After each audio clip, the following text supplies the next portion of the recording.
Oh, I'm worried. I'm worried, and I think all the Suns fans should be worried. To me, it should give the New Orleans. Sorry, best player in this series? You're Chris Paul not the best player in this series? No, Brandon Ingram is Okay. the best I'm just player making sure. in this series.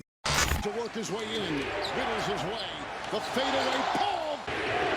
Paul dancing, driving, shooting, score. Brandon Ingram is the best I'm just player making sure. in this series. I think Chris Paul just proved everyone wrong. In a game where the Phoenix Suns needed a win, in a game where we got Devin Booker back but he was not 100% and you could just tell Chris Paul showed up. Last night was a must-win game for the Phoenix Suns as they were up 3-2 versus the New Orleans Pelicans, and getting a win would end the series and they'd move on to the second round. Phoenix didn't want to go to a Game 7, and to be honest, I think a lot of Suns fans didn't want to go to a Game 7 either. So Chris Paul decided to have arguably his best playoff performance, and definitely the best playoff performance I've seen in a very long time. Chris Paul had 33 points, 8 assists, and 5 rebounds while shooting 14 of 14 from the field. You heard that right, Chris Paul did not miss a single shot in the game. When Devin Booker went down in the series, a lot of people did ask the question, could Chris Paul actually step up? And well, he did play very good for the whole entire series, and especially this game in particular when we needed him the most. Devin Booker coming back was very important, however, you could just tell that he wasn't 100% and he wasn't as aggressive, taking more shots like he should have. He didn't play bad for say, he had a clutch 3 at the end of the game, and overall he was able to do his job, but he just wasn't as aggressive. Meanwhile, Chris Paul decided to have a 33-point masterclass and end the series. In this video, I want to talk about the Pelicans and Suns series being over. I want to talk about Chris Paul and him basically proving his legacy because so many people doubted him. And overall, I think New Orleans was arguably one of the best 8 seeds I've seen in a very long time. Now, with all of that out the way, let's get into the video.